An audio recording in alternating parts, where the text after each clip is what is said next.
mungkin punya Alphard, punya Robicon, punya terus bawa uang banyak. Ya sudah yang kaya-kaya itu saya menyelamatkan Indonesia karena bayar pajak yang menjadikan Indonesia berjalan. Tapi ya dipakai yang benar.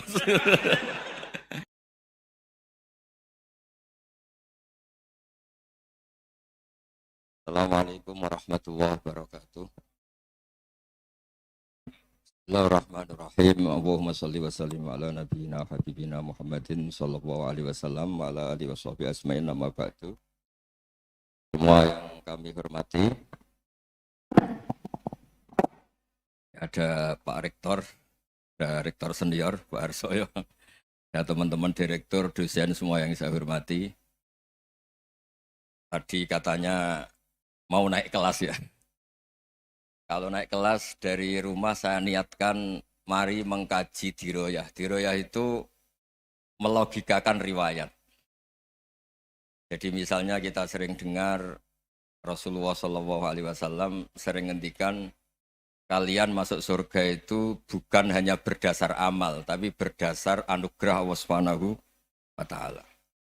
Oke, kita sepakat amal kita, perilaku kita, ibadah kita andaikan dikompensasi dengan nikmat yang Allah berikan tentu tidak seimbang. Untuk membayar itu saja sudah lunas. Jadi Anda semua tidak berhak masuk apa? Surga. Sehingga di beberapa riwayat dijelaskan ada orang yang 500 tahun ibadah, nggak pernah maksiat. Ditanya sama Allah, kamu masuk surga karena apa? Karena ibadah saya ya Allah. Ya sudah, surga kamu 500 tahun saja karena ibadah kamu 500 tahun. Ini cerita umur-umur orang dulu.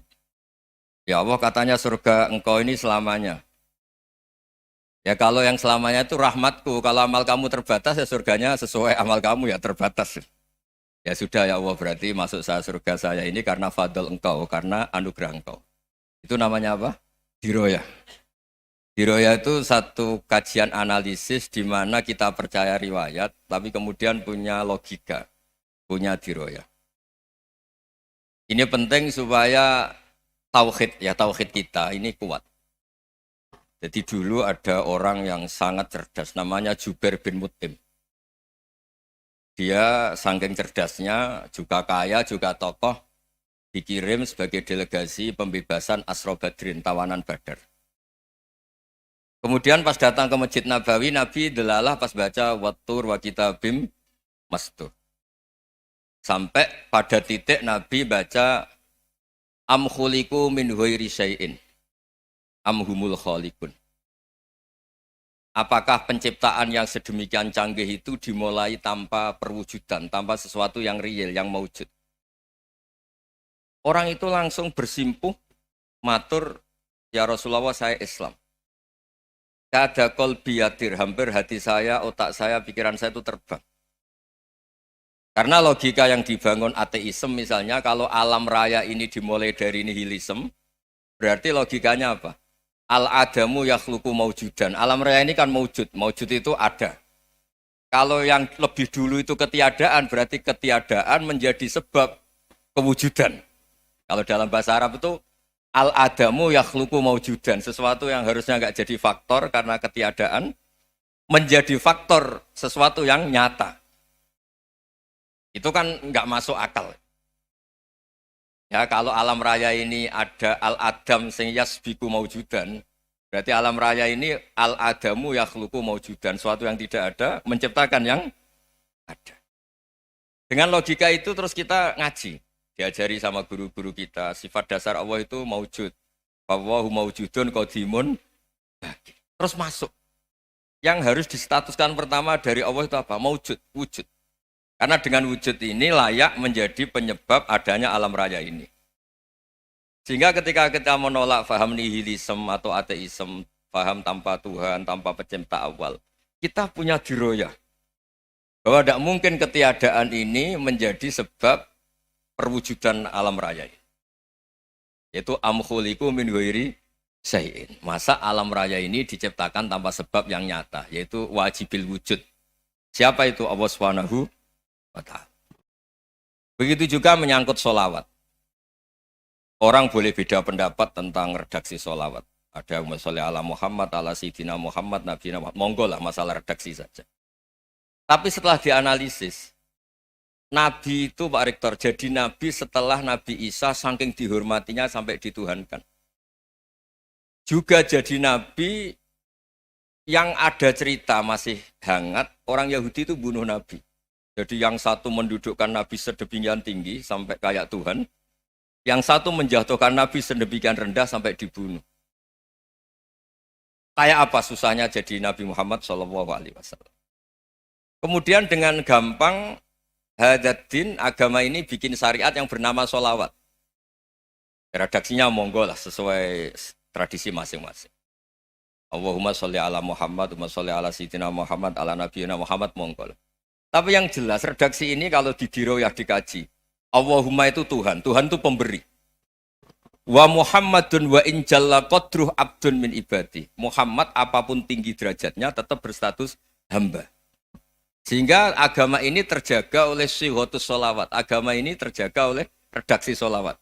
Yaitu Allah tetap pemberi sebagai Tuhan yang enggak tersaingi. La syarikalah. Rasulullah Muhammad wa injalla qadruh. Apapun prestasinya bisa mi'rad, bisa apa saja. Tetap seorang hamba yang butuh muhtajun ila rahmatih. Jika redaksi Allahumma sholli ala Muhammad ini mengukuhkan yang Tuhan tetap Tuhan. Hamba pilihan tetap hamba pilihan. Tentu dengan redaksi ini kemudian kita mendudukkan Nabi benar-benar posisi terhormat. Yaitu orang yang paling berhak dapat askat tahiyat. Mendapat penghormatan Allah paling tinggi. Yaitu Rasulullah Muhammad SAW. Dan itu diulang-ulang oleh Allah. Subhanalladzi asra bi'abdi. Status hamba ini diulang-ulang. Lagi-lagi ini bernama diroyah. Bernama apa? Contoh ketiga misalnya fihi ayatum bayinatum maqamu Ibrahim. Dulu orang Yahudi itu ada diskusi masif. Syaratnya Nabi itu mbah-mbahnya harus Nabi. Harus keturunan Nabi. Kemudian semua Nabi rata-rata di Palestina, di Syam. Lalu Muhammadnya asal-usulnya dari mana? Tahu-tahu orang Arab kok Nabi. Padahal orang Arab itu dulu jahiliyah. Walhasil terus diceritakan bukti Muhammad ini turunan Ibrahim adalah ada jejak kaki Nabi Ibrahim di dekat apa? Ka'bah. Fihi ayatum bayinatum maqamu Ibrahim. Kalau Nabi Ibrahim pernah di Mekah, artinya beliau pernah meninggalkan turunan yang di Mekah. Yaitu bernama Nabi Muhammadun sallallahu alaihi wasallam. Itu disebut fihi ayatum bayinatum maqamu Ibrahim. Nah, itu namanya diroyah. Diroyah itu satu perilaku keseharian kita beragama, kemudian tahu logikanya. Yang keempat misalnya mangkana yu'minu billahi wal yaumil akhir falyukrim apa? Jaro. Orang yang iman karena Allah dan Rasul maka memuliakan tetangganya. Andaikan pakai hukum sosial tentu kalau tetangga kita baik, kita baik. Kalau kurang baik kok kurang penggawean kan gitu. Tapi dulu itu pernah ada seorang ulama itu dibully ya, dikerjain sama anak muda tetangganya. Pak Kiai datang ke rumah saya. Orang ini datang. Kemudian setelah di rumahnya saya tidak jadi butuh sama Pak Kiai, silahkan pulang. Itu Kiainya senyum menikmati. Dan itu terulang 3 kali. Dibully seperti itu, dikerjain terulang 3 kali. Lalu tetap Kiainya tuh asik, seneng sekali. Lama-lama muda ini tanya, kenapa engkau tidak tersinggung? Padahal saya kerjain sampai 3 kali. Tak undang, terus tak suruh pulang, tak undang, tak suruh pulang. Kata Kiai tadi, yang memerintahkan baik sama tetangga itu Allah. Jadi saya nikmati ketika bisa baik sama Anda. Tidak ada urusannya dengan perilaku Anda yang menolak saya. Nah itu terus kita tahu, memang motifnya kita baik sama tangga karena iman sama Allah dan Rasul, bukan hukum kompensasi sosial. Jadi kalau mau diteruskan Pak Rektor, saya ngajar di sini ya karena perintah Allah itu orang alim harus ngajar, bukan karena perintah Rektor. Kalau diteruskan. Ya saya mohon juga gitu, para dosen, para karyawan di sini, kalau nggak khianat dengan UI itu karena takut sama Allah, jangan takut sama Rektor. Kalau Anda baik juga karena Allah, jangan baik karena apa? Rektor. Bagaimanapun ya semua kita ini makhluk. Makhluk itu la yadurru wa la yanfa. Begitu juga melihat Indonesia. Melihat saya ini kan ikut di UI itu lama sekali, ikut sama Profesor Zeni, dari Profesor Zeni nulis tafsir. Mungkin Pak Harsoyo tahu banyak, dulu Pak Lutfi ya tahu banyak. Tapi saya memang nggak pernah terbuka karena ya memang nggak ingin sebenarnya. Kondisi ini kondisi darurat. Sehingga saya tahu cara berpikir Profesor Zaini, ya tahu komitmen beliau pada UI. Dan Pendiri UI memang ya banyak yang dari tokoh NU, Muhammadiyah, dari tokoh-tokoh ormas yang lain memang didirikan banyak orang. Hingga UI memang nggak milik ormas apa tertentu. Dari satu sisi memang baik, nggak dikuasai ormas tertentu. Tapi nanti kalau keterusan ya nggak berbentuk. Ya sudahlah dikelola saja. Sambil-sambil jelas, sambil-sambil kadang nggak jelas, yang penting ikhlas tadi. Karena kalau terlalu asobia itu jadi repot. Kita ini yang nekuni fikih itu tahu, kalau tidak kuno itu madhabnya Hanafi. Kuno itu madhabnya Syafi'i. Tahu-tahu seakan-akan Imam Syafi'i itu NU, Imam Abu Hanifah itu Muhammadiyah. Padahal ini orang-orang yang sebelum NU dan apa? Muhammadiyah. Jadi kalau kita yang nekuni ilmu itu biasa saja dengan perbedaan. Tapi kalau orang-orang yang nggak siap dengan perbedaan itu sampai Allah disifati Ta'ala itu tidak terima. Padahal Ta'ala itu maknanya Maha Luhur, yang Maha Agung. Jadi ada seorang kiai kebetulan pidato pertama Pak Rektor. Assalamualaikum warahmatullahi ta'ala wabarakatuh. Ilmu balik kedua ini nggak terima karena itu dianggap bid'ah ada ta'ala. Hanya dia bilang Assalamualaikum warahmatullahi ta'ala wabarakatuh. Itu saking asobiahnya itu Allah ditambahi ta'ala itu tidak terima. Padahal ta'ala itu maknanya Maha Agung. Nah itu kan jadi repot kalau asobiah gitu. Kalau kita ngadepi perbedaan itu biasa saja. Karena kita mungkin bacanya banyak, lihat hal-hal seperti itu ya biasa saja. Karena dulu itu perbedaan itu urusan sudut pandang. Ya saya ulang lagi, perbedaan itu sudut. Allah yang Tuhan saja sering didebat sama nabi-nabinya. Karena urusan sudut pandang apa? Saya beri contoh ya. Suatu saat Khalilur Rahman Ibrahim itu saatnya meninggal sama Allah, Israel disuruh. Israel itu Ibrahim saatnya meninggal, ambil nyawanya. Setelah datang ke Ibrahim, ya Khalilur Rahman Ibrahim, saya disuruh nyabut nyawa Anda. Itu Israel dipaksa mikir sama Ibrahim. Hal ra'aita khalilan yumitu khalilah. Kamu tahu orang yang mencintai kemudian bunuh yang dicintai. Itu logika agak benar. Akhirnya Israel kan nggak biasa debat, kan nggak dilatih debat, nggak pernah ikut lomba UI debat ilmiah. Dia taunya nyambut nyawa aja. Kembali ke Allah. Ya Allah, kata Ibrahim, hal ra'aita khalilan yumitu khalilah. Masa kekasih bunuh yang dicintai ya. Tapi kata Allah santai. Bilang ke Ibrahim, hal ra'aita habiban yakrahu ayyalqa habibah. Masa katanya dia cinta saya, kemudian ketemu saya tidak berani. Israel mater lagi. Logikanya gini Ibrahim, masa yang dicintai sama yang ketemu yang dicintai nggak berani. Ya udah ketemu aja. Katanya yang meninggal itu. Artinya kamu bisa saja GR tidak mati-mati karena merasa dicintai. Atau ingin mati karena mencintai. Nah maksud saya, dalam hal-hal seperti ini orang UI pasti nggak jelas. Katanya cinta Allah suruh mati ya nggak mau. Nggak jelas kan? Dibilang nggak cinta juga nggak mau. Tapi dibilang cinta kalau ukurannya mati juga nggak mau. Nah, tapi dalam banyak hal nggak jelas itu penting Pak Rektor. Penting sekali. Buatan Buyan, saya beri contoh sekian ilmiah, nggak jelas itu penting. Rasulullah SAW itu dalam banyak hal itu disuruh Allah, memang disuruh supaya ngambil sikap seperti itu. Karena Allah itu punya otoritas penuh untuk bikin orang itu baik atau tidak baik.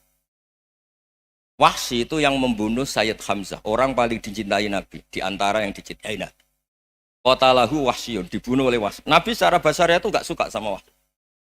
Sampai cara lahir ya ingin corong Jawa ingin masuk nol. Tapi apa kata Allah? Laisa laka minal amri syai'un aw yatuba alaihim aw yu'adziba. Itu tidak wilayah kamu Muhammad. Malah Wahsy dikasih tobat sama Allah. Khalid bin Walid, itu perang Uhud kalah itu karena ide brilian Khalid bin Walid. Pas itu masih panglima kafir. Yaitu pura-pura kalah, ghanimah dilepas, sahabat turun, pasukannya naik, walhasil orang Islam kalah. Khalid bin Walid akhirnya juga masuk Islam. Orang yang secara basariah Nabi itu gak siap. Kebalikannya juga ada. Sa'labah itu orang sampai gelar hamamatul masjid. Ini pas ngaji mesti ingat. Salam. Dia di masjid terus. Setiap habis salam tuh lari karena istrinya nyuwun sewu masih berpakaian yang tidak pantas. Kenapa engkau terburu-buru pulang? Pakaian yang dipakai istri saya sekarang saya pakai. Ya pakaian sarung itu kayak Pak Rektor kan fleksibel. Ini khusus mau Ramadan, tidak akan sarungan terus, gak usah khawatir. Jadi ini tadi sudah perjanjian. Saya yang kiai celananan, beliau yang rektor pakai sarung. Jadi iya. supaya itu barter madhab. Tapi hanya sekali ini aja, bukan. Jadi jangan diharapkan ini jadi tontonan terus-menerus. Dan ini barter madhab. Saya sama Profesor Kores juga sering gitu. Saya pakai sarung yang dihadiahi beliau, beliau pakai sarung yang dihadiahi saya. Memang itu tradisi Islam. Tahadau tahabu, kamu saling memberi hadiah maka kamu saling mencintai. Bukan riswah, bukan riswah.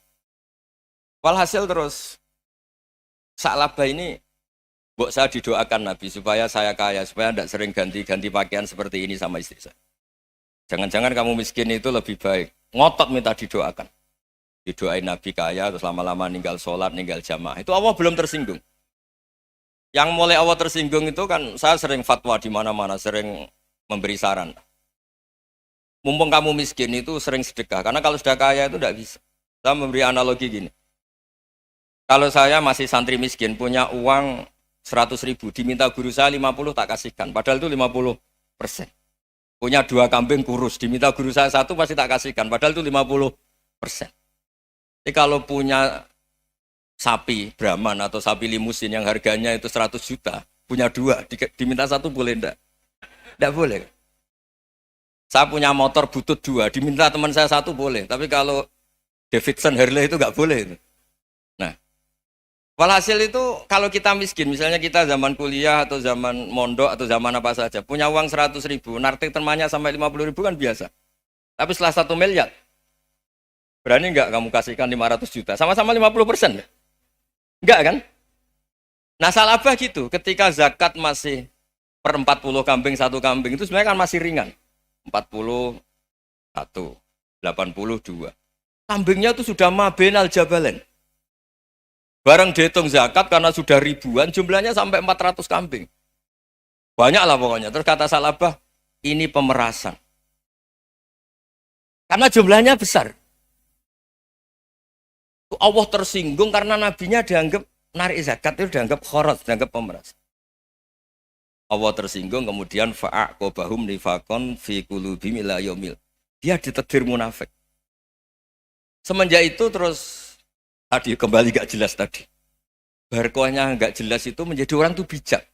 Ini sekarang nakal, jangan-jangan nanti jadi orang baik. Yang sekarang baik, jangan-jangan suatu saat jadi tidak baik. Semua orang introspeksi. Gak ada jaminan kalau kita sekarang baik akan baik terus. Gak ada jaminan kalau kita sekarang buruk akan buruk terus. Sehingga terus banyak kiai-kiai bijak itu memang lahirnya gak tegas. Tapi gak tegas itu yang menjadikan bijak. Karena sama-sama mungkin. Itu yang disebut laisa laka minal amri syai'un aw yatuba alihi mau yu'adzibum. Itu tidak wilayah kamu. Ketika Allah mengomentari orang munafik juga wa yu'adzibal munafiqina insya'a aw yatub. Bisa saja ada yang diseksa, bisa saja ada yang dikasih tobat. Karena pola yang kita analisis itu semuanya menurut kita. Bukan menurut kemaslahatan orang apa? Banyak. Saya punya sekian contoh cerita. Orang yang sowan kiai baik-baik, mungkin bawa gula atau salam tempel, tidak tahu lah. Itu tidak mesti jadi wali. Tapi Kalijogo yang kenal Sunan Bonang, itu kenalnya itu karena ingin begal. malah jadi wali. Tapi tidak usah dicoba. Umar itu nyari Nabi itu mau dibunuh. Tapi malah tobat jadi orang baik. Jadi ini penting ngaji ya, supaya tidak tegas itu, tidak jelas itu kadang baik. Nah termasuk saya juga termasuk dia yang milih tidak jelas. Saya sering gojlok gini, Fajar Hadili ini murid-murid saya sering saya gojlok. Kalau semua sistem pendidikan kayak kampus, kayak UII, kayak UIN semuanya, itu sistem yang bagus. Karena tertib jam kuliahnya jelas, mata kuliahnya jelas. Kalau di pesantren itu Pak Arso, itu nggak tertib. Tapi justru itu enak, ketemu di jalan orang berani tanya. Nah ini kalau mbak-mbak misalnya menstruasi, mau belajar haid nunggu semester berapa baru tahu. Itu bisa sekian tahun nggak sholat karena nunggu pelajarannya baru diterangkan. Mau haji juga gitu, nunggu mata pelajaran haji. Kalau nggak jamnya, nggak mau dosennya ngajarin. Ya, kalau kiai kan enggak, ketemu di jalan, tanya, dijawab. Jam berapa juga dijawab. Artinya Indonesia itu berkah, ada sistem kampus yang tertib. Ya semoga termasuk tertib gajinya. Tapi tertib gajinya itu juga sebenarnya rugi. Saya sering ada pegawai negeri Gus, tolong doain saja di PNS enak. Jadi. gajinya tetap. Kata saya nggak mau kalau gaji saya tetap. Kok bisa Gus? Enak tiap bulan mesti dapat gaji. Kalau tetap nggak naik-naik kata saya. Kalau kiai gajinya nggak tetap, tapi di atas yang tetap kata saya. Artinya Indonesia itu berkah. Kalau semuanya pakai sistem pendidikan setertib ini, orang mau tanya khaid ya nunggu pelajaran khaid. Bab haji ya nunggu pelajaran haji. Tapi kalau ketemu kiai itu enggak. Ya semuanya, saya pernah di pasar, Gus, mau tanya. Tanya apa? Anak saya sih keluar darah terus gini-gini. Padahal biasanya khaid hanya 7 hari gini-gini. Ya sudah kembalikan ke biasanya, rudat kilal adat. Itu enggak usah sowan ke rumah. Juga enggak registrasi dulu, enggak daftar dulu. Ya ini enggak nyindir cerita saja. Supaya ini bukti koalisi beneran. Jadi saya yang kiai enggak tertib jam, koalisi sama yang tertib jam. Jadi kalau semuanya sistem kampus, nanti pertanyaan itu enggak bisa on time, enggak bisa setiap saat. Makanya Indonesia itu berkah. Kiai-kiai yang alim yang di jalan-jalan banyak. Juga kiai yang di kampus dokter-dokter fikih banyak. Yang nekuni ilmu umum ya banyak. Macam-macam. Itu masalah itu kalau saling mengadili itu baru masalah. Misalnya kiai ngeluh, enggak enak jadi kiai, enggak punya gaji tetap. Yang dosen ngeluh, enggak dicium tangannya. Karena memang unik Indonesia itu. Kalau guru fikih kok dosen itu tetap enggak dicium tangannya. Karena pikirannya anak-anak itu wong sudah bayar disuruh nyium. Itu kayak di alam sadar tuh gitu. Kalau kiai itu kan anak-anak enggak bayar itu. Ya upahnya cium tangan itu. Makanya kalau kiai-kiai tidak keramat bisa mati karena cium tangannya doang itu bisa mati itu kiainya. Ya ini cerita. Supaya saling menghormati saling menghormati. Jadi kalau makanya itu pakar-pakar akhlak ya, pakar-pakar etika peradaban. Itu tertampar betul ketika Nabi urusan ilmu itu mengabaikan itu kalau sudah urusan ilmu. Misalnya begini, ada urusan ilmu, ada mbak-mbak cantik atau ibu-ibu cantik. Itu dalam Islam itu diajarkan jangan sopan-sopan banget. Kata Nabi, karena kekuatan ilmu itu di atas kekuatan akhlak, di atas kekuatan adab. Ya nisa an-nabi lastunna ka ahadim minan nisa. Ini taqaitunna fala takhdu'na bil qaul. Fa yatma alladzi fi qalbihi maradun. Misalnya ada mbak-mbak cantik, menarik, kemudian sopan misalnya sama Pak Fajarin sama dosen-dosen. Monggo binara. Wah itu bahaya pikirannya kemana-mana. Orang yang imannya pas-pasan, wih berarti mau. Maksud saya kalau cantik, menarik, ketemu di jalan, biarin aja dosennya. Mau kemana, biarin aja. Gak usah dihormatin. Kalau dihormatin, Pak mau kemana, sadar no bisa bahaya. Nah, biarin aja. Kalau tanya, Dek ini alamatnya mana? Cari sendiri Pak. Karena hanya dengan cara itu, si Pak dosen ini gak kepikiran. Gak ada orang suka, orang kedus itu gak akan. Tinggal sudah cantik, sopan. Wah bisa pikirannya macam-macam. Itu ilmu. Fala takhdu'na bil qaul. Kamu jangan terlalu lirih kalau ngomong. Fayatma alladzi fi qalbi maradun. Orang yang pikirannya masih kotor pasti berpikir yang negatif. Anda mungkin demi sopan sama dosen Anda. Tapi sejauh mana dosen Anda juga berpikir positif. Itu kan uji iman sama uji nyali. Nah, sama pejabat yang sopan sama kiai mungkin punya Alphard, punya Robicon, punya terus bawa uang banyak. Terus sama kiai cium tangan hormat. Jangan-jangan kiainya yang pikirannya macam-macam. Ini berarti bisa jadi muhibbin potensial misalnya. Nah, saya ini termasuk kiai yang pengagum ilmu. Sehingga saya sama orang yang medit, yang kikir sama saya itu saya senangnya bukan main. Kenapa? Karena kalau orang medit itu gak berhak nuntut. Tapi kalau orang lomo 1 juta minta surga, 2 juta ya minta apa? Surga. Gus, salam template. 200.000 aja kadang minta surga. Tapi kalau yang kikir-kikir ya sudah salaman tok sudah. Enggak minta apa-apa, kan dia tahu diri, enggak bayar kok minta. Maksud saya, Islam itu luas, dinikmati saja, Pak. Dinikmati saja. Nah itu diroya, maksudnya itu diroya. Diroya itu kamu tahu aturan Islam itu kamu harus yakin khairihi wa syarrihi minallah. Semua itu ujian, tapi kemudian dikaji. Makanya saya ini termasuk pengagum Imam Syafi'i. Imam Syafi'i itu dikasih tahu.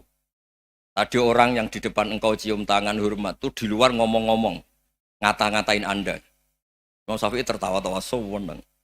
Loh, Anda ini dikata-katain di luar kok. Kok tidak kamu anggap munafik malah tertawa. Berarti saya wibawa, di depan saya nggak berani. Dianggap enteng saja. Dibilangin, sebagian orang kampung sini nggak suka sama engkau. Baguslah, Anda akan pinjam uang sama saya. Di mana-mana orang pinjam minta tolong itu karena seneng. Kalau benci kan enggak. Intinya dianggap enteng saja. Yang terjadi di dunia itu semuanya dianggap enteng saja. Man asa ilaika fakot atlakoka. Yang berburuk sama kamu itu membebaskan kamu. Coba kalau akrab, titip. Ya misalnya akrab sama Pak Fajar. Bilangkan ke Pak Rektor, sangkat tuh jadi guru tetap atau apa, kan ribet. Kalau tidak cocok kan nggak minta apa-apa. Makanya hati-hati Pak Rektor sama yang akrab-akrab itu. Itu dulu saya juga nggak paham. Di antara wasiat Bapak yang sering diulang-ulang tuh itu. Suatu saat kamu jadi kiai, ngelola orang nggak seneng tuh gampang. Sudah, situ orang lain. Tapi kalau ngelola orang nggak orang seneng tuh repot. Mintanya aneh-aneh. 100.000 aja minta surga. Hanya teman tenis saja minta naik jabatan. Intinya itu ya sudahlah dikelola. Yang seneng ya berkah, mungkin teman berjuang, teman diskusi. Yang nggak seneng ya berkah, karena ini tidak minta macam-macam, enggak seneng. Nah itu namanya diroya. Diroya itu satu kajian keilmuan yang menjadikan kita ini nyaman dengan riwayat-riwayat panduan-panduan dari Rasulullah Shallallahu Alaihi Wasallam kayak tadi. Kenapa sih tentang baik sama tetangga, baik sama tamu? Hitung-hitungannya itu mangkana yu'minu billahi wal yaumil. Saya pernah dicium sama orang miskin yang akut miskin betul. Itu tak ajarin, Anda ini lebih hebat ketimbang orang-orang kaya. Misalnya gini, misalnya ada komunitas rektor atau kiai besar. Saya ini kata orang banyak termasuk kiai besar. Mungkin kalau pinjam uang itu karena mau beli mobil, aksesoris mobil, karena kita kiai top atau rektor atau orang-orang top. Kalau sesama orang miskin itu pinjem-pinjemannya itu urusan beras, itu urusan nyawa. Tren mana? Menyelamatkan nyawa sama aksesoris mobil. Nyawa. Jadi pahala kamu pasti lebih besar itu. Itu senengnya jadi orang miskin terus keterusan sampai sekarang. Itu. Lo coba kalau menteri sama menteri, rektor sama rektor, kira-kira pinjamannya apa Pak Arso? Kan kalau mau beli mobil atau mau umroh VIP, pokoknya yang keren-keren. Kalau orang miskin pinjam karena apa? Makan kan? Beras kan? Makanya kalau yang sedang miskin monggo lah, kalau ingin terus kan. Maksud saya Islam itu seenak itu. Islam itu segampang itu. Sudahlah yang sedang miskin ya keren. Karena sekali sosial itu urusannya apa? Nyawa. Tapi kalau miskin semua ya Indonesia bisa tutup kan. Ya sudah yang kaya-kaya itu saya menyelamatkan Indonesia karena bayar pajak yang menjadikan Indonesia berjalan. Tapi ya dipakai yang benar. Nah, begitu seterusnya. Ada kiai miskin cerita ke kita. Terus enak jenengan alim, terus punya santri banyak, bisa ngajar di mana-mana. Saya bilang, hebat kamu. Dia hidup di daerah tertinggal. Itu yang diajarkan kan hanya tauhid. Kan nggak mungkin desa tertinggal baca fikih perbandingan madhab. Kan nggak mungkin. Kalau yang kayak Pak Fajar, Pak Sadali kan nggak mungkin. Fikih perbandingan apa? Madhab. Menyorot madhab dunia. Gaya engke-engke itu kan nggak mungkin. Tapi pertanyaannya, yang menyelamatkan masuk surga itu tauhid apa perbandingan madhab? Tauhid. Ini hanya mengajarkan fardu kifayah, sunat-sunat. Ini Anda mengajarkan fardu ain. Surganya dulu kamu. Oh terus senangnya jadi kayak gitu. Karena yang diajarkan apa? Tauhid. Sementara kita yang gaya-gaya ini. Ajarkan perbandingan apa? Madhab, studi banding ke Al-Azhar kemana-mana. Ini enggak, tauhid. Dari orang nyembah pohon jadi nyembah Allah Ta'ala. Keren enggak? Keren. Jadi terus kayak gitu sama saya senangnya bukan karena tak bela.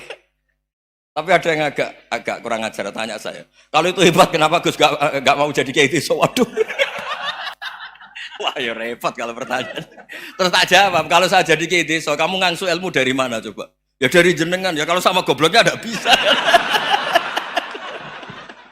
Ya sudah, Gus aja yang jadi kayak besar. Maksud saya, ya sudahlah kita begini seperti yang saya ajarkan di sini, saya sarankan. Supaya orang itu tahu. Ini namanya diroyah, apa? Makanya kata Imam Ghazali itu kalau kamu ingin sopan gampang melihat anak kecil, wa aqallu minni dzamban, dia dosanya lebih kecil. Karena masih kecil kan, tentu secara dosa nggak banyak. Kalau melihat orang yang tua, huwa aktsaru minni ibadatan, dia tentu ibadahnya lebih banyak karena umurnya lebih banyak. Sehingga terus semua orang lain tuh di depan kita itu hebat. Ya semua orang lain sama, misalnya Pak ini rektor, Pak Fathul Wahid rektor, tanggung jawabnya lebih banyak, berarti pahalanya lebih banyak. Tapi sama, ketika melihat Nyon Sewu, melihat pegawainya yang secara lahir di bawahnya, ini tanggung jawabnya nggak banyak, pasti salahnya juga enggak. Itu yang diajarkan Rasulullah SAW, sehingga enak lah. Tapi kalau kita melihat orang lain selalu salahnya, itu pecundang. Allah saja tidak seperti itu kan, amal baik ya ada khairan, amal buruk ya ada saron, semuanya dilihat oleh Allah Subhanahu wa Ta'ala.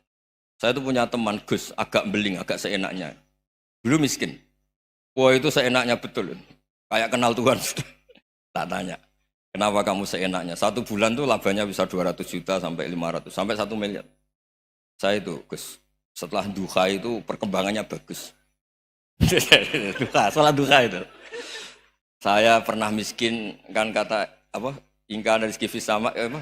Wa ingkana qalilan, ya kalau fisama fa anzilhu, terus wa ingkana qalilan fakasirhu, kalau sedikit perbanyak. Ini trennya sudah benar semua. Nah, wa ingkana apa? Ya, haroman fatohiru, kalau haram yang kau sucikan. Makanya saya seenaknya, kalau qalilan sudah fakasiru, paling trennya yang nggak benar juga fatohiru kata Mas. Dia yakin kalau yang nggak benar-benar sudah disucikan Allah, karena yang lain-lain sudah dari miskin sudah kaya, qalilan sudah fakasiru, paling yang haroman juga sudah fatohiru gitu. Tak tanya, lah kamu kok tahu? Polanya sudah ada Gus, karena sang qalilan. Kamu sembrono sama Tuhan kok begitu kan? Tapi apapun itu seneng saya. Seneng saya sering salah teh, makanya saya mohon yang sekarang miskin, sedang miskin itu ya ndak usah nyesal banget-banget. Kalau ingin kaya monggo lah, namanya orang juga ingin. Ya, tapi Anda harus bangga. Sosial antar kalian adalah urusan nyawa dan itu pahalanya luar biasa. Supaya kita, nah yang kaya-kaya juga boleh GR lah, karena pembayar pajak. Dan itu bisa menyelamatkan apa? Indonesia Raya. Begitu seterusnya. Itu yang diajarkan Nabi, antawadu'u hatta la yabghiya ahadun ala ahadin. Kamu semua harus tawadhu sehingga antar kalian tidak saling tidak sopan, tidak saling liar, tidak saling mendolimi. Termasuk tadi sikap gak jelas tadi. Orang dolim yang sekarang dolim bisa saja tobat, yang sekarang soleh bisa saja nanti. Semuanya itu mungkin. Kita diajari ya muqallibal qulub tsabbit qalbi ala dini. Jadi keliru kalau kita dalam banyak hal harus tegas, gak mesti. Al halalu bayyinun wal haramu bayyinun. Tapi ada wa bainahuma umurun mustabihat. Ada yang wilayahnya itu abu-abu. Misalnya ada perempuan cantik, misalnya contoh paling gampang. Kalau kamu ajari secara serius, kamu bisa aja tergoda jadi fitnah. Jadi kalau orang soleh gak berani ngajarin, kemudian digunakan orang fasik, malah menjadi orang nakal, kita juga tanggung jawab. Kamu mau tegas gimana? Wilayahnya sama-sama mungkin. Wilayahnya sama-sama mungkin. Yang dekat pejabat mungkin terkontaminasi KKN. Tapi kalau pejabat gak dekati orang soleh, punya perilaku yang gak soleh, yang repot juga Indonesia kan. Nah hal-hal seperti itu kita tidak perlu ngambil sikap. Maksudnya gak usah ngambil sikap, ya kita buktikan kalau milih satu madhab, kita buktikan semuanya lebih baik, semuanya lebih bermanfaat, semuanya lebih berperadaban. Karena gak bisa dihindari wabena humain. Termasuk nyuwun sewu, saya mohon maaf sama mulai Pak Harso, Pak Lutfi sampai Pak Fathul Wahid. Saya ini termasuk kiai yang gak suka dekat sama orang-orang top. Bukan karena hasud. Memang konstitusi kiai harus gitu, la tamuddanna ainaika. Kenal orang lebih tinggi itu kan resiko. Misalnya saya kiai desa, mungkin punya keri tua sudah seneng, punya kijang tua sudah seneng. Gara-gara kenal Pak Wahid naik Kempri, waduh kok saya kalah itu. Kenal orang itu kan resiko. Mungkin dosen-dosen sini kalau kenal saya di Rembang juga resiko. Di sini gak ada cium tangan, melihat saya dosen, wah gak enak jadi dosen. Jadi memang harus dibatasin. Sekiranya mungkin orang terus, karena latamud dan nanawa ainaika ilham. Kamu jangan sering melihat orang lain yang mungkin secara lahir dapat nikmat yang lebih tinggi timbang Anda. Kalau kamu nggak bisa ngelola hati Anda bisa hasut, Anda bisa dengki. Paling tidak Anda bisa ada syukur. Saya itu sering didolani pejabat. Juga sering melihat pejabat di TV-TV. Naik mobil aja ada yang naikkan. Bahkan kalau wudhu itu anduk aja ada yang bawa. Itu kalau yang nggak kuat, weh naik jadi pejabat. Ya makanya terus konstitusi kiai itu mengatur, sudahlah mata kamu itu kamu batasin. Jangan melihat sesuatu yang potensi ya, potensi menjadikan Anda tidak apa? Syukur. Jadi saya mohon, ini memang konstitusi saya sebagai kiai, jadi saya, tapi di hati saya tetap akrab. Saya doakan semua untuk UI, untuk semua orang Indonesia kita doakan. Kita ingin semuanya tambah baik, tambah baik. Oke, ngoten mawon. Assalamualaikum warahmatullahi wabarakatuh.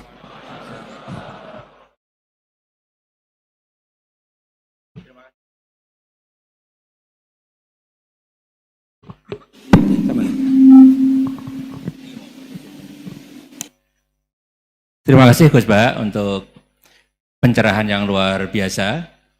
Kita masih punya waktu 28 menit.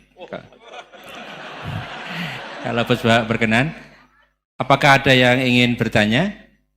Singkat, padat, sebutkan nama. Sana dulu ya. Ya. 3 ya? 3 aja ya. 1, sini 2. Satu lagi dari Ahwat, ya Ibu ya. Ya. Silakan. Satu dari sana ya. Ya, maju aja, maju. Mikrofonnya aja.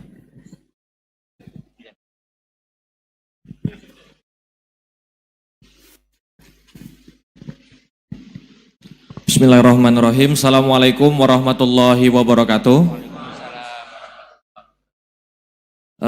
Perkenalkan Gus Baha. Nama saya Boyi, mungkin agak beda dengan pada umumnya. Saya bukan dari kalangan santri, tapi ketika mendengar ceramah Gus Baha pada awal-awal saya kuliah itu merasa kok kayak sebelumnya kenapa tidak masuk santri aja gitu. Karena ternyata toh yang diajarkan juga banyak dasar-dasarnya atau prinsip-prinsipnya yang sama dari jalur berpikir dan lain sebagainya. Yang ingin saya tanyakan di sini adalah ketika Gus Baha menyampaikan tentang diroyah. Mungkin singkat saja Gus, apakah diroyah ini alat atau ilmu universal yang bisa digunakan ketika berdialog dengan orang-orang yang mengatakan itu kan kaidah kalian gitu, itu kan kaidahmu. Ada hal-hal yang memang tidak bisa dipersamakan atau tidak bisa digeneralisir. Ya mungkin seperti itu Gus. Dan juga yang terakhir, kalau boleh saya izin bersalaman boleh Gus. Kesempatan. Oke, Assalamualaikum warahmatullahi wabarakatuh.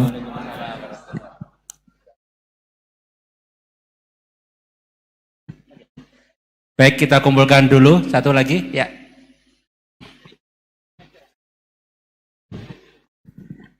Cek. Bismillahirrahmanirrahim. Assalamualaikum warahmatullahi wabarakatuh. Ya, perkenalkan saya Taufik Satrio, biasa dipanggil Tosa. Ya. Ya. Singkatan. Baik, langsung saja mungkin untuk pertanyaannya. Di Yaumil Akhir nanti kan ada yang namanya Yaumil Mizan. Itu pertimbangan gitu kan. Nah, itu bagaimana kalau timbangannya itu sama, artinya seimbang.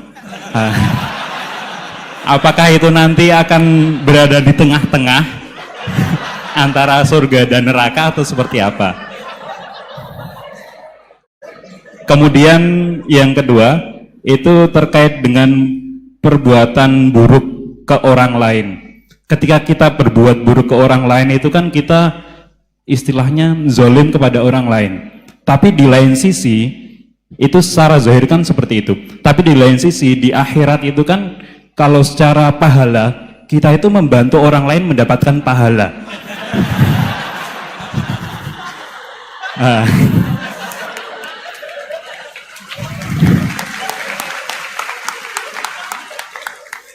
Jadi seperti apa Gus? Terima kasih. Assalamualaikum warahmatullahi wabarakatuh. Terima kasih Mas Tosa ya. Silakan Ibu ya.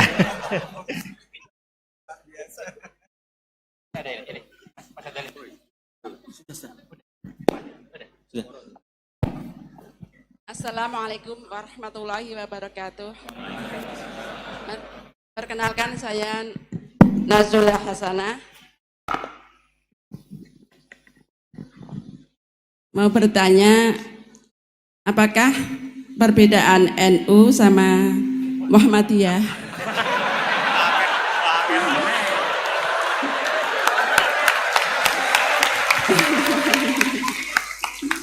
tadi kan dijabarkan. Terus dalam sholat subuh itu kan ada yang pakai doa kunut, ada yang enggak. Tolong jabarkan. Wassalamualaikum warahmatullahi wabarakatuh. Waalaikumsalam. Baik Gus, ini ada 3 penanya. Mas Boy tadi terkait dengan diroya, apakah ini universal, termasuk untuk yang non-muslim bahkan gitu kan. Kemudian yang kedua dari Mas Tosa, hisab yang seimbang Gus, kasusnya gimana ini. Yang kedua terkait dengan kalau berbuat buruk kan membuat pahala untuk yang bersangkutan itu. Seperti orang puasa dikasih minum gitu kan ya. Ya. Terus kemudian Bu Hasanah ini beda antara NU dan MU, kira-kira itu ya. Silakan Gus ya. Ya.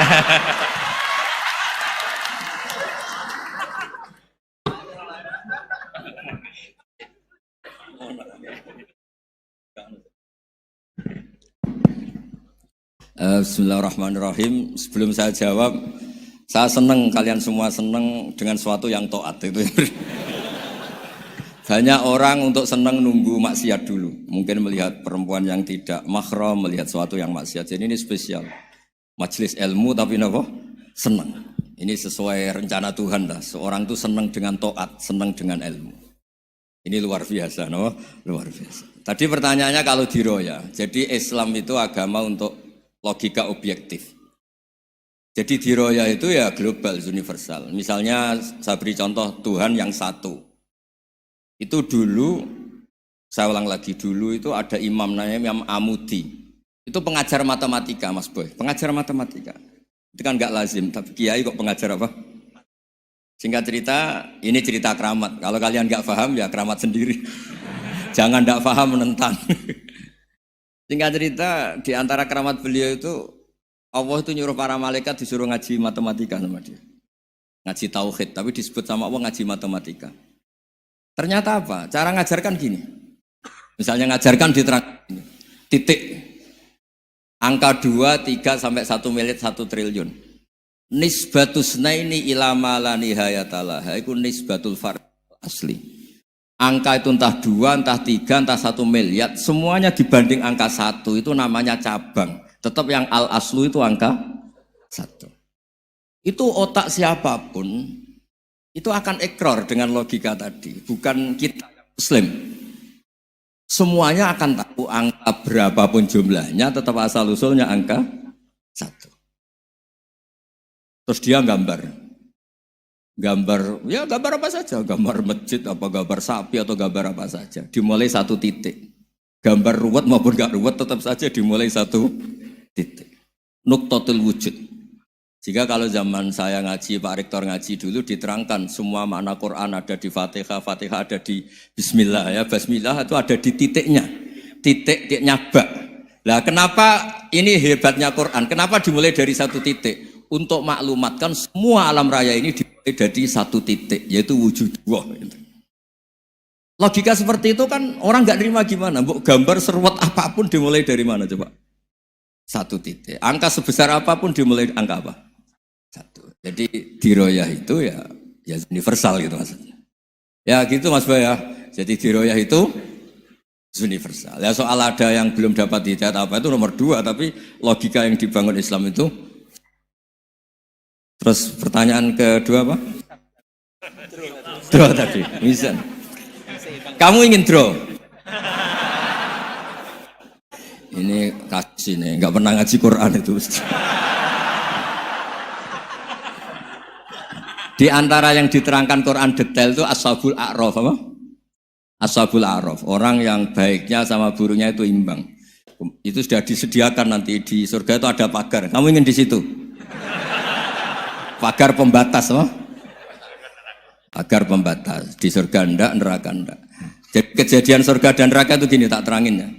Jadi kira-kira gini, kan hisab itu hanya rubu'un nahar, sekitar 2 jam, 2 jam setengah selesai. Jadi satu dunia ini dihisab Allah, hanya Allah butuh waktu 2,5 jam. Rubu'un nahar. Kenapa gitu Pak Rektor? Karena semuanya datang ini sudah terindikasi dan itu sudah jelas. Misalnya orang yang soleh banget, wajahnya bersinar, bahkan semua tubuhnya bersinar. Yas'anuruhum baina aidihim. Yang pas-pasan, ya sinarnya pas-pasan. Sehingga nanti yang punya sinar cukup di kanan. Yang kelip-kelip agak ini yang rawan kesaruk ini yang gelap gulita langsung di kiri. Nah itu terus faduri babenahum bisuril lahubab. Terus Allah langsung bikin pagar. Nah yang rawan kesaruk pagarnya yang kelip-kelip tadi. Yang temangsang ini. Karena yang jelas hitam di kiri, yang jelas putih kanan. Yang abu-abu ini sama malaikat digaruk saja. Nah terus temangsang di Araf itu. Nah, terus setelah dipagar ini dia punya kegiatan. Kalau melihat neraka bilang Rabbana srif anna adzaba jahannam. Kalau melihat surga ya Allah, ma kuntu asqa khalqik. Saya ini hamba Engkau yang tidak paling sial dan Engkau Maha Rahman. Tolong saya jangan dihadapkan ke neraka lagi. Karena itu menyiksa. Sabar wa ahraqaka. Ya ketika melihat neraka itu dia komentar, ya Allah, neraka ini begitu merusak wajah saya. Hawa panasnya itu sudah menghancurkan semua, baunya juga agak enak. Saya minta saya dihadapkan ke surga bersama Allah. Tapi kamu tidak minta lagi kan? Tidak, saya hanya minta itu tok. Gitu. Nah ini saya pandu, kalau kamu ngalami tak pandu. Kalau kamu ngalami tak pandu. Sama Allah terus diberi janji supaya tidak minta yang lain. Tidak, saya tidak akan minta lagi. Terus melihat surga. Nah, di surga melihat orang kayak gitu kan, di surga nanti kalian kan hura-hura semua. Wah, istri yang di dunia kurang cantik, rewel, yang di surga itu istrinya cantik semua, gak rewel semua. Gak minta belanja, cantiknya gak usah kesalahan, pokoknya top lah. Terus dia melihat tersiksa, cara Jawa ngiler. Wih, masa ngelihat tok? Akhirnya ya lama-lama berani ngajukan, ya Allah masa ngelihat tok? Gitu. Dikasih masuk gitu. Ya terus, tapi kamu kan janji tidak minta lagi. Ya terus ngerayu-ngerayu Tuhan lagi. Akhirnya walhasil nanti kalau betul-betul A'raf itu nasibnya akhirnya masuk surga. Tapi tadi digarap dulu lah, dikerjain dulu. Itu lama sekali perjalanannya, memang lama sekali. Nah soal orang membunuh itu, apa contohnya tadi? Berbuat buruk sama orang lain, ya apapun lah. Berbuat buruk sama orang lain itu, kalau faktanya nanti tobat, Allah yang bisa ngelola itu. Makanya Nabi pernah senyum-senyum, pernah tertawa-tawa. Sungguh ketika Allah menghendaki rahmatnya itu semuanya indah. Yaqtulul qatil fayatubu hadza. Jadi ada orang yang saya membunuh, terus dia tobat serius. Kemudian al-maktul yang dibunuh ini masuk surga karena madlum. Qatilnya karena tobat serius juga masuk surga. Ya begitu juga di kedoliman-kedoliman yang lain. Jadi ya makanya tobat itu penting sekali. Ya taruh saja begini yang terkenal ya, contoh Wahsy itu jelas di surga karena syahid dibunuh Wahsy. Apa Hamzah? Hamzah ini jelas di surga karena matul syahidan, dibunuh secara syahid oleh Wahsy. Tapi karena Wahsy tobatnya serius, nanti juga di surga. Begitu juga keburukan-keburukan yang lain. Jadi tobat ini misalnya ada orang hartanya dicuri. Tentu yang dicuri ini kalau dia orang baik, ya mungkin secara formal lapor polisi, tapi kalau dia orang baik mungkin ridho lah, sudah itu, sudah ridho kan. Berkahnya ridho, dia menjadi orang baik karena ridho diuji Allah, hartanya apa? Dicuri. Kemudian yang mencuri tobat, entah harta itu dikembalikan, entah dikasihkan masjid sebagai amalnya yang dicuri, entah apa-apa. Allah ngasih tobat orang ini. Kemudian sama-sama jadi orang baik, kemudian sama-sama di surga. Makanya itu Nabi sampai senyum-senyum, betapa rahmatnya Allah tidak terbatas. Sama lagi, betapa rahmatnya Allah tidak terbatas. Bahkan qatil sama maktul bisa ngopi di surga bareng tadi itu. Karena ya tadi, masyhur itu. Yang paling legenda dalam sejarah Islam kan, saya pernah membunuh orang yang sangat dicintai Rasulullah. Sebagai tobat saya akan membunuh orang yang paling dibenci Rasulullah. Singkat cerita, Wahsy ini menangi bunuh Musailamah al-Kadzdzab, orang yang ngaku-ngaku Nabi yang merusak tatanan apa? Islam.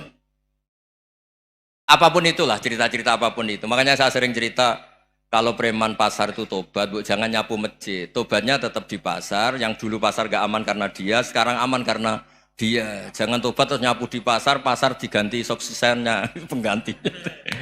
Itu gak fair apa? Jadi kalau tobat itu harus seimbang dengan zaman salahnya. Zaman apa? Kayak Umar. Ketika dia kafir itu orang Islam dibikin takut. Terus ketika dia Islam, gantian orang kafir dibikin takut. Pertama dia Islam langsung marahnya Abu Jahal, awas kalau ganggu Rasulullah, ngadepin saya. Itu fair. Kenapa? Fair. Jangan tobatnya bikin orang takut, lah tobat ke masjid nyapu, yang di pasar diganti penggantinya tetap gaduh.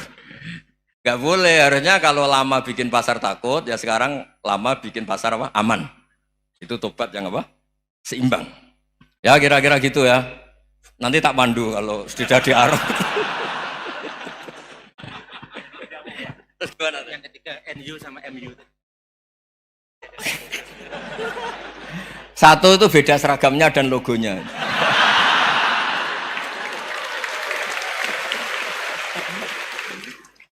Kedua, nama ketua umumnya. Ketiga, tanggal acara besarnya. Muktamar Muhammadiyah dan NU itu beda. Sudah beda 1 abadnya. Tentu dulu Muhammadiyah. Tapi begini ya, perbedaan itu nggak bisa dihindari. Karena tadi ada sudut pandang apa? Ada sudut pandang, itu nggak bisa dihindari. Ini cerita yang nyata ya. Saya ulang lagi, senyata-nyatanya. Andaikan betul Rasulullah itu hanya kunut 1-2 kali, maka kalau menurut madhab Syafi'i, apa salahnya melakukan sunnah terus-menerus meskipun Nabi itu melakukan hanya beberapa kali? Karena pertama sesuatu yang pernah dilakukan Nabi pasti akan menjadi sunnah yang terus-menerus. Nabi itu puasa Senin Kamis juga tidak selalu. Salah kalau ada orang bilang, Nabi malah takut kalau ibadah sunat dilakukan terus-menerus karena nanti takut dikira wajib. Itu masyhur dalam kaidah usul fikih. Tapi yang tidak kunut juga tidak salah, karena ya tadi, Nabi ya pernah kunut, Nabi juga pernah tidak kunut, karena Nabinya orang banyak. Kan bukan Nabi kelompok tertentu, no? Jadi sederhana. Terus menyangkut, ini dengerin betul, sujud. Sujud itu banyak ulama yang mengatakan untuk sah itu harus melibatkan 7 anggota. Umirtu an asjuda ala sab'ati azumin al-jabha wal yaden warrubaten wal qadamen. Saya diperintahkan sujud itu melibatkan 7 anggota, yaitu jabha, yaden, 2 tangan, 2 lutut, terus 2 qadamen. Tapi Imam Syafi'i ngendikan, andaikan ada pendapat yang mengatakan ukurannya cukup jabha, maka itu juga benar. Karena Nabi ketika sujud ngendikan sajadalaka waj'i wa sam'i wa basori. Ya Allah telah sujud ke engkau wajah saya, jabha saya. Nabi tidak menyebut tangan, tidak menyebut rubaten, tidak menyebut qadamen. Ini wajah dua wajah, ukurannya itu hanya jabha. Itu kayak iya, kayak enggak. Nah hal-hal seperti itu yang menjadikan ada ijtihad. Ijtihad itu satu pemikiran yang cara sudut pandang itu kayak iya, kayak enggak. Nah itu terus ada al-madhaibul arba'ah. Terus ketika implementasi di Indonesia, dulu Mbah Ahmad Dahlan juga ngaji Mbah Soleh Darat. Mbah Hasyim Asy'ari juga ngaji Mbah Soleh Darat. Ketika di Mekah sama-sama ngaji Syekh Khotib Minangkabau, sama-sama ngaji Syekh Mahfud Termas. Jadi ya kalau di keluarga kita itu ya biasa aja perbedaan-perbedaan itu selama masih ilmiah dianggap biasa. Karena memang ngelola sudut pandang itu nggak bisa ditertibkan. Nabi Yahya itu suka berkawan orang soleh. Karena berkawan orang soleh itu enak. Tapi kalau Nabi Isa suka dadani desa-desa tertinggal yang masih macam-macam. Ketika ditanya, kenapa engkau suka berkawan orang-orang gitu? Ana tabibun udawil mardo. Di mana-mana kiai itu ya nyembuhkan yang sakit. Jadi kalau dakwah yang sudah iman tuh akeh tunggali gitu. Tapi dakwah gitu kan tantangan. Itu sudut pandang. Ada nabi itu yang tertawa terus guyon terus.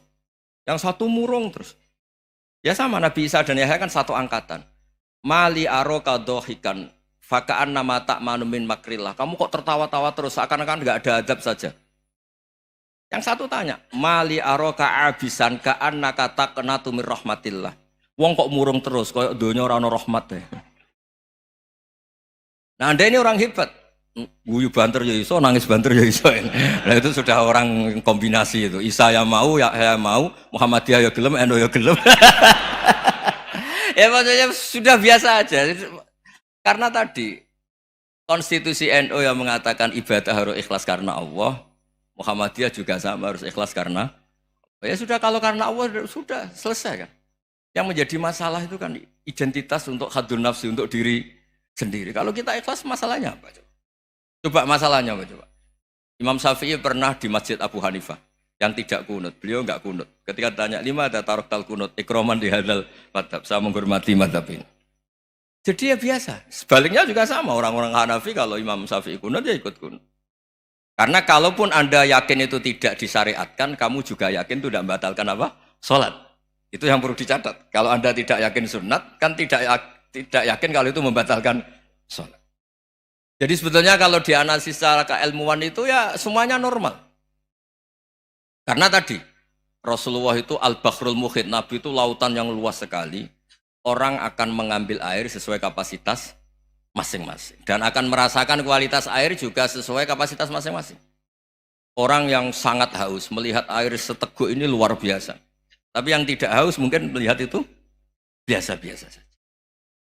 Jadi makanya saya mohonlah, sudahlah itu biasa saja, apalagi secara sanad ya sama, secara tradisi sama. Ya soal perbedaan tidak harus dengan NU, antara Muhammadiyah juga biasa beda. Mungkin di UI antar rektorat juga beda-beda. Yang satu suka dekat rektor, yang satu suka enggak, monggo asal itu niatnya ikhlas. Terakhir saya beri cerita, ada sahabat ditanya, "Sifli wajah Rasulillah." Coba tolong saya ceritakan wajahnya Nabi kayak apa. Sahabat itu nangis senangis-nangisnya. Kenapa engkau menangis? Saya itu tidak pernah melihat wajah Rasulullah SAW. Loh kenapa? Engkau kan sahabat. Sungkan.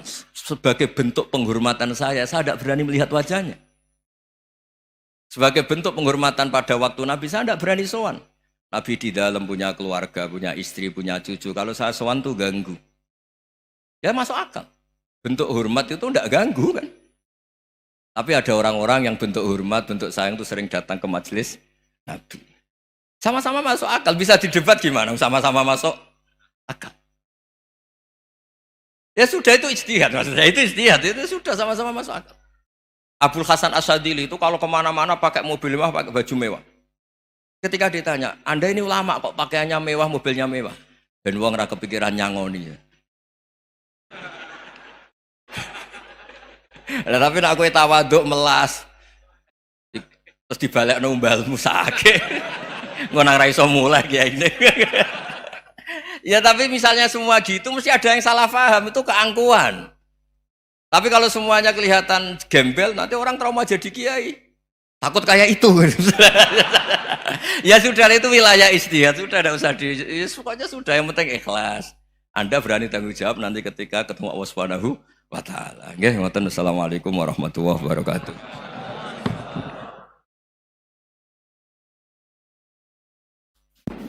Baik, terima kasih Gus Bah. Kita syukuri bersama para jamaah dengan hamdalah. Alhamdulillahirabbil alamin. Wassalamualaikum warahmatullahi wabarakatuh.